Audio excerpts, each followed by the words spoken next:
जय माता दी दोस्तों, आप सभी का दिन शुभ और मंगलमय हो। आप सभी को गुप्त नवरात्रि के छठवें दिन की हार्दिक शुभकामनाएं। आप सभी पर मां जगदम्बा की कृपा सदैव बनी रहे।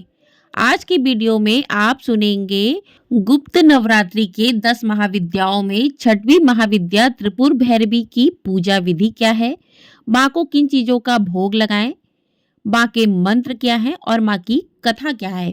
तो आप सभी लोग वीडियो में जुड़े रहिएगा, वीडियो को पूरा जरूर देखिएगा।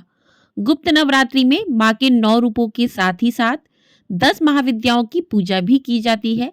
विशेष रूप से जो लोग तंत्र विद्या पर यकीन रखते हैं उनके लिए गुप्त नवरात्रि बहुत ही महत्वपूर्ण होती है। गुप्त नवरात्रि का छठा दिन माँ त्रिपुर भैरवी की पूजा की जाती है। ये 10 महाविद्याओं में छठवां स्वरूप विद्या है। देवी के समस्त रूपों में से एक जगत प्रसिद्ध देवी त्रिपुर भैरवी भी है। माँ त्रिपुर भैरवी तीनों लोकों में सबसे सौंदर्यवान और सभी कर्मों का शीघ्र फल देने वाली है। माँ त्रिपुर भैरवी का सौंदर्य 16 कलाओं से युक्त 16 वर्ष की कन्या के समान है। इनके मुख से हजारों सूर्य का तेज निकलता रहता है। माँ त्रिपुर भैरवी की आराधना से समस्त प्रकार के ऐश्वर्य और भोग प्राप्त होते हैं। माँ त्रिपुर भैरवी को यौवन और आकर्षण की देवी माना जाता है। इनकी पूजा करने से आकर्षण व सौंदर्यता की प्राप्ति होती है। अगर आपके वैवाहिक जीवन में हमेशा कलह बनी रहती है, आपका कोई प्रिय आपसे रुष्ट गया है, सम्मान और पद प्राप्त करने के लिए किसी को भी सम्मोहित करने के लिए माँ त्रिपुर भैरवी की साधना बहुत ही फलदायी मानी जाती है। इनकी साधना करने से मनुष्य की सभी मनोकामनाएं पूरी होती हैं और उपासना भोग और मोक्ष प्रदान करती है। माँ त्रिपुर भैरवी की पूजा और साधना से भक्तों को अद्भुत शक्तियां और सिद्धियां प्राप्त होती हैं। वे अपने भक्तों की सभी मनोकामनाओं को जल्द ही पूर्ण कर देती हैं और उन्हें भय और बुराई से मुक्त करती हैं। माँ त्रिपुर भैरवी की कथा और साधना की परंपरा हिंदू धर्म के तंत्र शास्त्र में अत्यंत महत्वपूर्ण है। उनकी कृपा से साधक अपने जीवन में सभी कठिनाइयों को पार करते हुए उन्नति की ओर अग्रसर होता है। आइए अब जानते हैं कि माँ का स्वरूप कैसा है। माँ त्रिपुर भैरवी की 4 भुजाएं हैं। ये अपने हाथों में पाश, अंकुश, धनुष और बाण रखती हैं। जो भी मनुष्य माँ त्रिपुर भैरवी की साधना करता है, माँ उसे कभी भी निराश नहीं करती। माँ त्रिपुर भैरवी के हृदय में सौम्यता और दया वास करते हैं।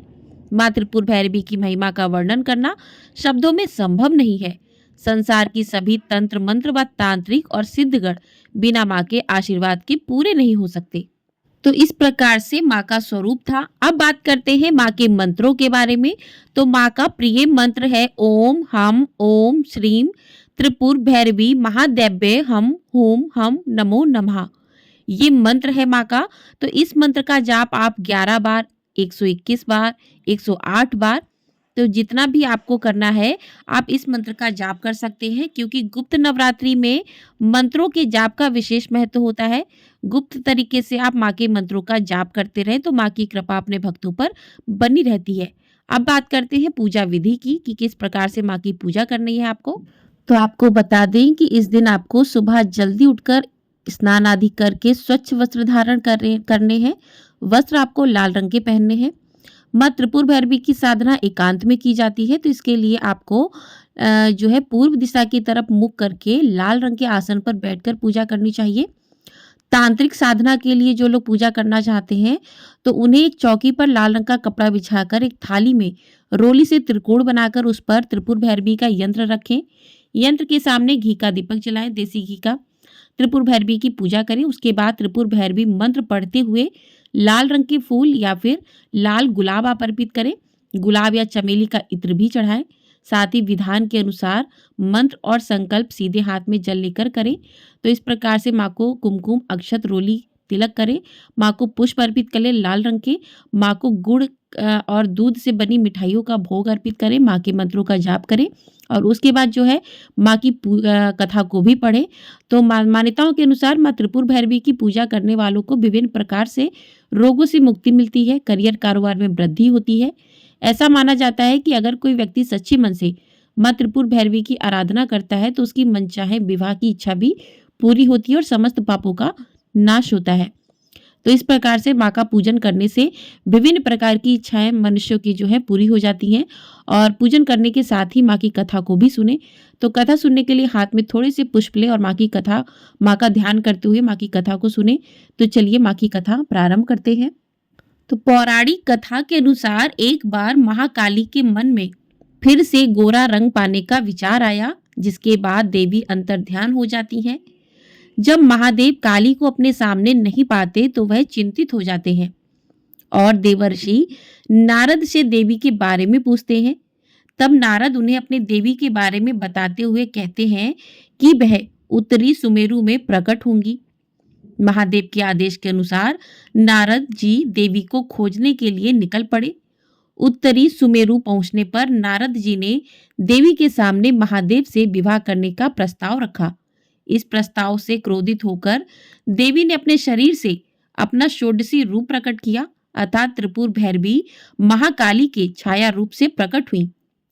रुद्रामल तंत्र के अनुसार सभी 10 महाविद्याएं भगवान शिव की शक्तियां हैं और देवी भागवत के अनुसार छठी महाविद्या त्रिपुर भैरवी महाकाली का ही रौद्र रूप है। इनके कई भेद हैं, जैसे त्रिपुर भैरवी चैतन्य सिद्ध, भुवनेश्वर, संप्रदाप्रद, कमलेश्वरी, कौलेश्वर, कामेश्वरी, नित्या, रुद्र, भद्र और शतकुत आदि। तांत्रिक ग्रंथों के अनुसार मां त्रिपुर भैरवी संसार के तीनों लोकों भूलोक, भुवलोक, स्वर्गलोक में व्याप्त बुराइयों और अराजकता का अंत करती हैं। त्रिपुरा का अर्थ है 3 लोक और भैरवी का अर्थ है भय को दूर करने वाली देवी। उन्हें तीनों लोकों की अधिष्ठात्री देवी माना जाता है, जो अपने भक्तों को भय और बुराई से मुक्त करती हैं। बोलिए मां त्रिपुर भैरवी की जय। मां को महिषासुर मर्दनी भी कहा गया है। दुर्गा सप्तशती के अनुसार देवी त्रिपुर भैरवी ने ही महिषासुर नामक दैत्य का वध किया था। देवी लाल वस्त्र तथा गले में मुंडमाला धारण करती हैं। समस्त शरीर एवं स्तनों में रक्त चंदन का लेपन करती हैं। देवी अपने दाहिने हाथों में जपमाला तथा पुस्तक धारण करती हैं। बाएं हाथों से वर और अभय मुद्रा है। कमल के आसन पर विराजमान है। यह स्वरूप देवी का सौम्य स्वभाव युक्त है।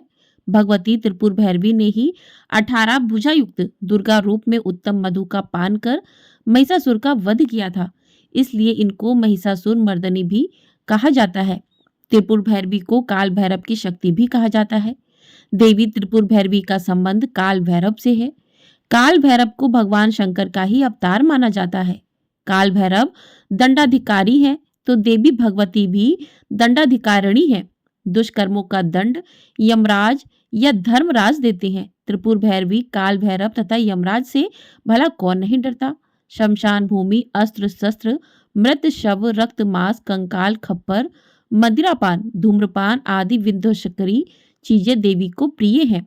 भूत प्रेत, पिशाच, डाकिनी, भैरव, कुत्ते आदि उनकी सेना है। जीवन काल में तो प्राणी को दंड मिलता है, लेकिन मृत्युपर्यंत भी देवी भगवती दंड देती हैं। त्रिपुर भैरवी यह मिथ्या जगत देवी में ही विलीन होती है। देवी भैरवी दृढ़ निश्चय की प्रतीक है। इन्होंने ही पार्वती के स्वरूप में भगवान शिव को पति रूप में पाने का दृढ़ निश्चय किया था और तप करके अंततः भगवान शंकर को पा लिया था। देवी के भैरव वटुक है तथा भगवान नृसिंह शक्ति है। देवी की शक्ति का नाम कालरात्रि या भैरव काल भैरव है। तो इस प्रकार से माँ की कथा पूर्ण हुई। अब करते हैं माँ की आरती। जय जय भैरवी असुर भयानुनी, पशुपति भामनी माया, सहज सुमति बर दियो गोसाउनी, अनुगति गति तुम पाया। बासर रैनी सवासन शोभित, चरण चंद्र मणि चूड़ा, कतोक दैत्य मारी मुख में लल, कतय उगली कयल कूड़ा। सामर वरण नयन अनुरंजित, जलद जोग फुल कोका। कट कट विकट ओट फुट पांडरी, लिदुर फेन उठ फे फोका। घन घन घनय घुंघरू कत बाजय, हन हन कर तू काता। विद्यापति कवि तू पद सेवक, पुत्र विसरु जनि माता। जय जय भैरवी असुर भयावनी, जय जय भैरवी असुर भयावन। बोलिए त्रिपुर भैरवी मैया की जय। तो इस प्रकार से माँ की आरती पूर्ण हुई। माँ की कथा, माँ की आरती पूर्ण हुई। तो आपको ये वीडियो पसंद आई है तो वीडियो को लाइक कर दीजिएगा। चैनल पर नए हैं तो चैनल को सब्सक्राइब कर लीजिएगा। आपको हमारे चैनल पर माघ मास महात्म्य के अध्याय प्रतिदिन सुनाए जा रहे हैं। आपने पिछले अध्याय यदि नहीं सुने हैं तो आप लोग जाकर उन अध्यायों को सुन सकते हैं और आपको हमारे चैनल पर एकादशी की कथाएं भी सुनाई जाएंगी। तो चैनल को सब्सक्राइब करके ढेर सारा प्यार जरूर दीजिएगा। कमेंट बॉक्स में माँ त्रिपुर भैरवी की जय भी अवश्य लिखिएगा। जय माँ त्रिपुर भैरवी।